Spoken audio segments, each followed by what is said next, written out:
Baik,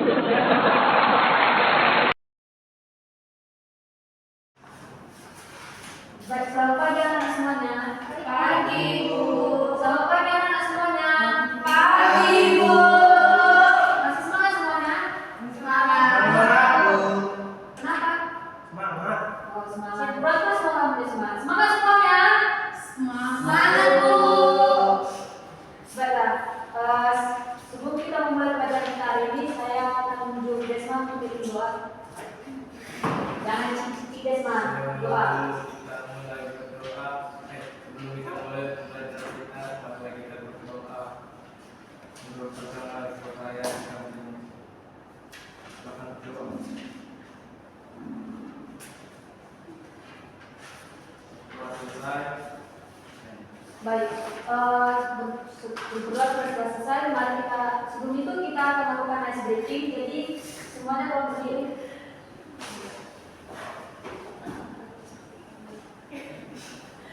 Artinya tolong pakai tadi. Jadi ini ya. Jadi kalau saya datang satu kali, satu kali, terus dua kali, dua kali, tiga kali, begitu seterusnya. Tepuk satu, tepuk tiga, tepuk lima, tepuk dua, tepuk lima. Kenapa? Kok kurang siksa ini ya? Ulang. Tepuk satu, tepuk dua, tepuk empat.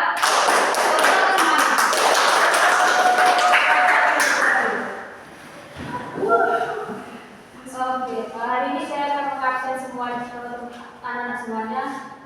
Dewa Kapea, Fatika Rami, Anditu Doraiden, Oktarina, Desman.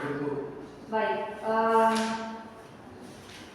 Sebelum memulai pelajaran, saya akan menjelaskan tujuan materi kita hari ini. Yang pertama itu menganalisis latar belakang Jepang menduduki Indonesia. Yang kedua menjelaskan tentang pemerintahan kebijakan Jepang selama pendudukan. Yang ketiga mengidentifikasi dampak sosial, ekonomi, dan politis masa pendudukan Jepang. Yang keempat menyampaikan pendapat secara kritis tentang pemerintahan rakyat Indonesia pada saat itu. Jadi saya akan menjelaskan sedikit tentang maksudnya Jepang dan jatuhnya Hindia Belanda. Jadi penjajahan Jepang itu di Indonesia berlangsung dalam kurun waktu 3,5 tahun.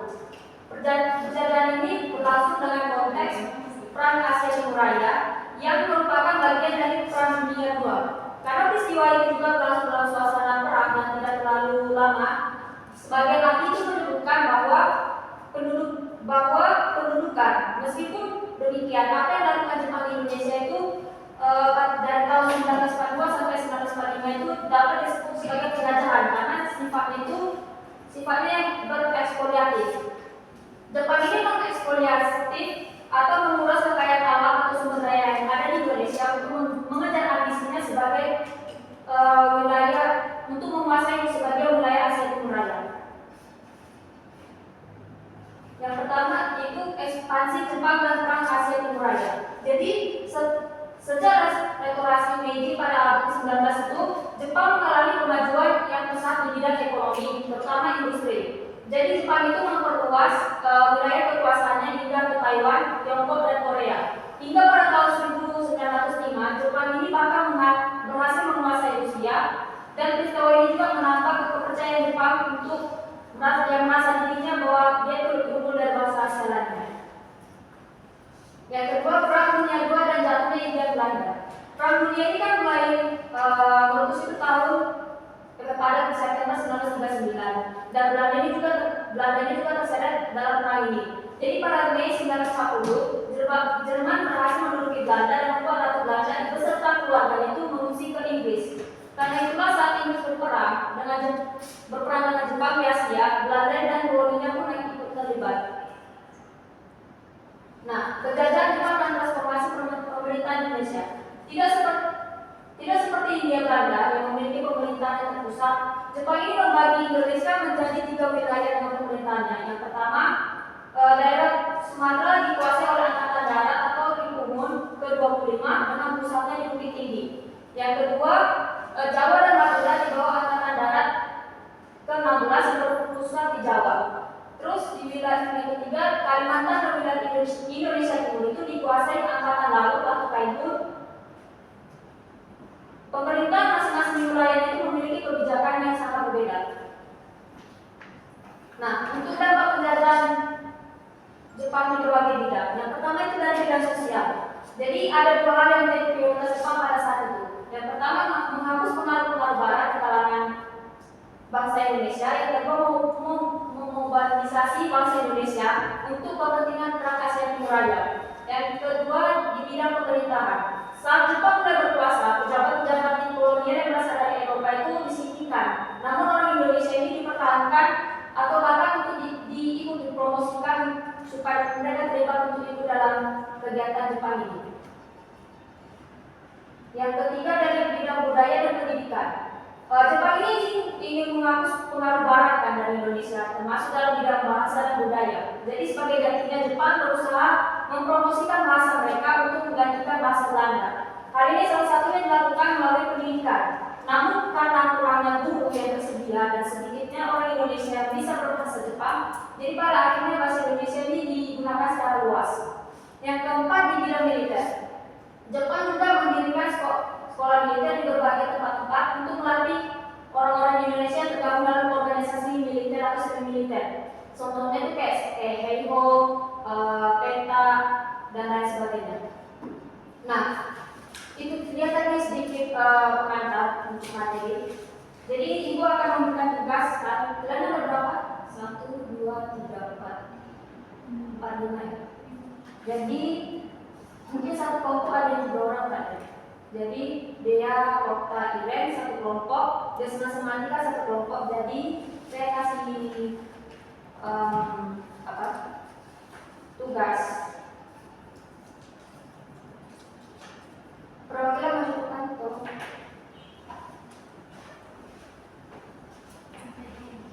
Pilih salah.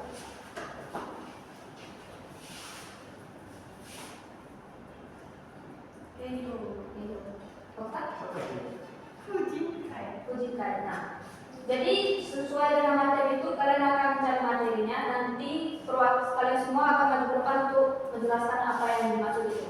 Jadi saya kasih waktu 10 menit dimulai dari sekarang.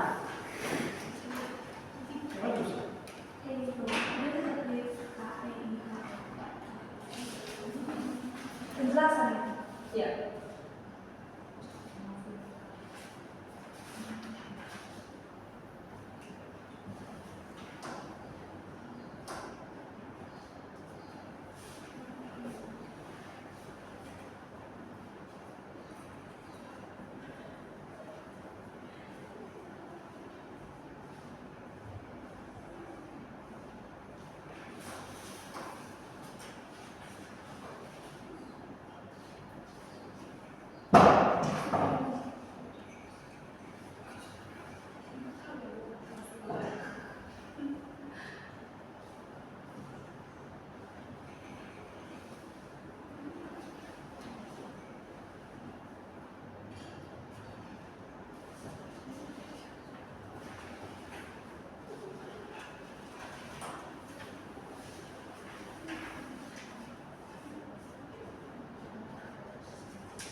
Sudah? Kelompok 2 sudah? Sudah.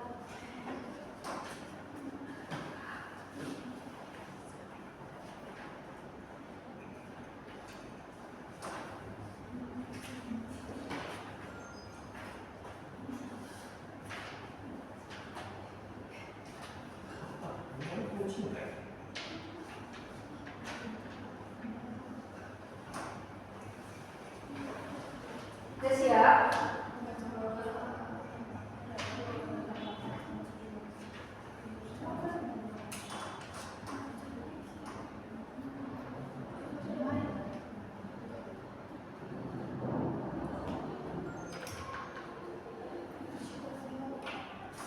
Sudah? Kelompok 2 sudah? Sudah. Baik, kalau sudah siap, kalau kelompok 1 semuanya di depan untuk membacakan materinya.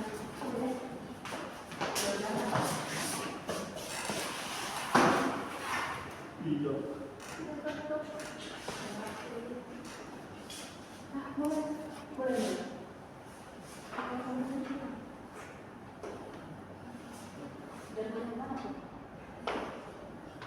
Jadi Fujitra itu adalah sebuah organisasi perempuan yang dibentuk oleh pemerintah Jepang selama pendudukan di Indonesia. Tepatnya pada bulan Agustus 1943. Jadi organisasi ini memiliki tujuan untuk membantu Jepang dalam perang melawan sekutu dengan fokus pada hubungan militer dan sosial. Anggotanya terdiri dari wanita berusia 15 tahun ke atas yang mendapatkan pelatihan militer sederhana serta berbagai kegiatan sosial seperti pertolongan pertama, dapur umum, dan pemberantasan muntah. Jadi latar belakang pembentuk kampus ini kayak ada tiga. Yang pertama, dibentuk setelah Putra atau Pusat Tenaga Rakyat dibubarkan oleh pemerintah Jepang. Yang kedua, tujuannya untuk mengalihkan sayap organisasi wanita dari Putra ke Fujitsu. Dan yang ketiga, membantu Jepang dalam perang melawan sekutu. Selanjutnya dibaca itu. Yang berikutnya itu ada latar belakang pembentukan Fujitsu. Nah, yang berikutnya ada tujuan Fujitsu. Nah, Fujitsu ini membantu Jepang di dalam perang untuk meningkatkan kesejahteraan dan kesehatan masyarakat, kemudian mengumpulkan teknologi untuk Jepang. Selanjutnya, pembubaran Fujitsu itu setelah proklamasi kemerdekaan Indonesia pada 17 Agustus, Fujitsu dibubarkan dan dengan berakhirnya kedaulatan Jepang, peran Fujitsu sebagai organisasi terkait dengan pendidikan menjadi tidak relevan. Dan setelah pembubarannya, anggota Fujitsu ini banyak bergabung dengan Persatuan Wanita Indonesia atau Perwali. Sekian dari kelompok 1, terima kasih. Tepuk tangan dulu semuanya. Selanjutnya kelompok 2 kita akan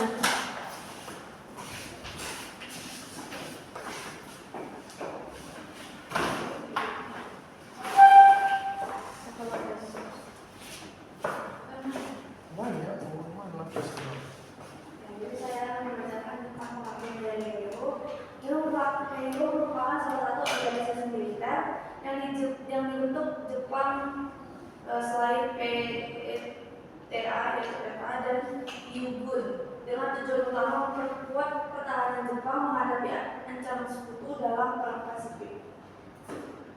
Dan anggota Hero direkrut dari pemuda Indonesia berusia antara 18 sampai 25 tahun dan ditempatkan langsung dalam struktur militer Jepang, baik angkatan darat maupun angkatan laut.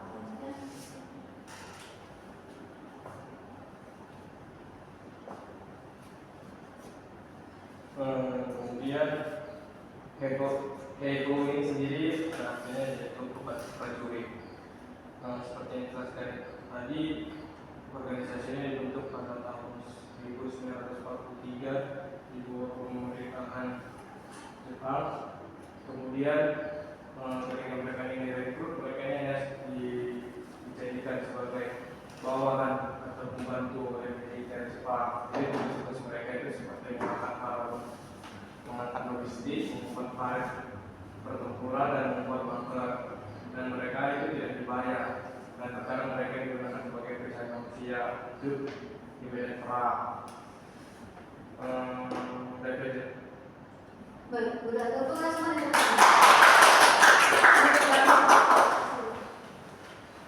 Kedua.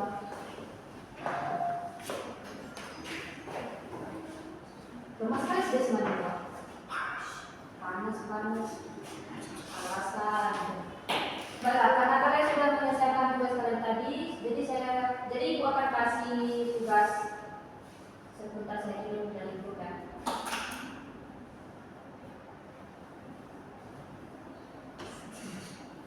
Silakan buka link yang saya kirim. Di situ ada 10 soal, kalau nggak salah 10 soal. Jadi silakan dijawab. Waktunya 15 menit. Dimulai dari Dimulai dari sekarang. Jawab pertanyaan.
Oh, tiga.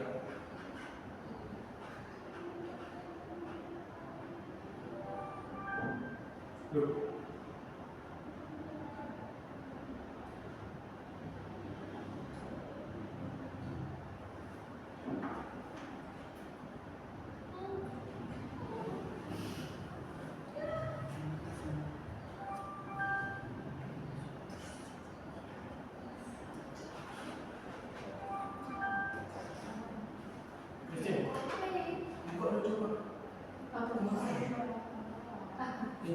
Masih ingat sholat ya. Ada coba ya? Buka itu. Enggak, enggak. Masih lah.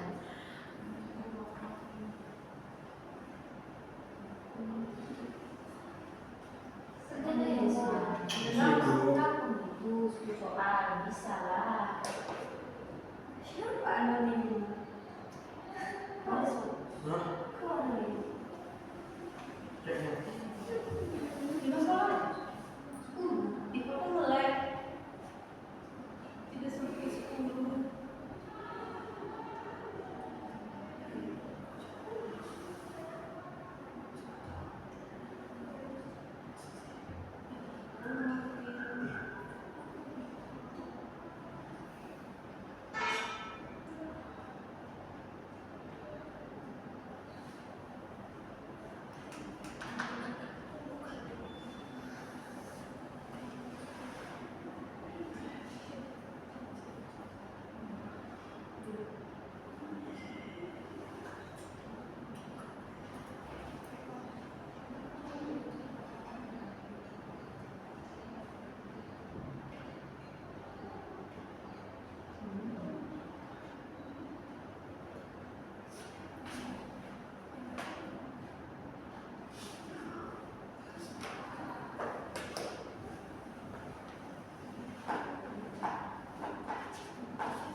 jam 15:08 harus siap semuanya ya.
Sudah? Sudah.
Sudah siap semuanya?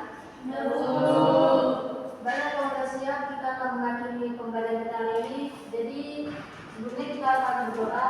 Ketika isi doa kita. Mari teman-teman yang mengakhiri pelajaran kita hari ini semua. Mari kita berdoa sesuai kepercayaan masing-masing. Berdoa dimulai. Berdoa selesai. Baiklah, terima kasih anak semuanya.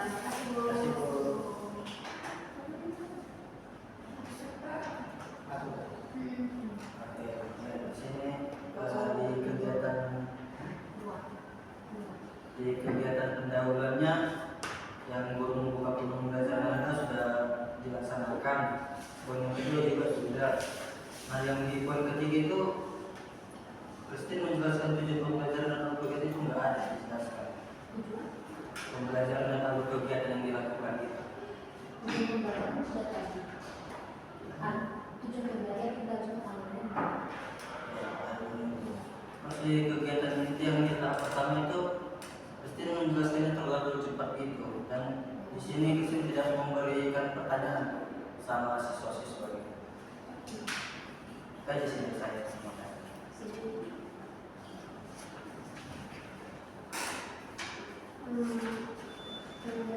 Planning saya itu cuma penyampaiannya sebisa-bisa. Sebenarnya ini untuk kita semua, karena kita butuh storytelling pada siswa mungkin kalau biar ada pemahaman kan. Terus kalau Christine waktu ngasih tugas itu mungkin bisa lebih diperjelas, karena misalnya kayak tadi ada bingung kan, bisa dijelasin apa aja yang dicari, apa tujuannya gitu. Lalu Christine suaranya bagus ya, kuat, jadi kan kamu di seluruh kelas mungkin bisa dengar. Cuma itu saja. Baik, terima kasih Cynthia dan Kevin atas komentar, kritik dan sarannya.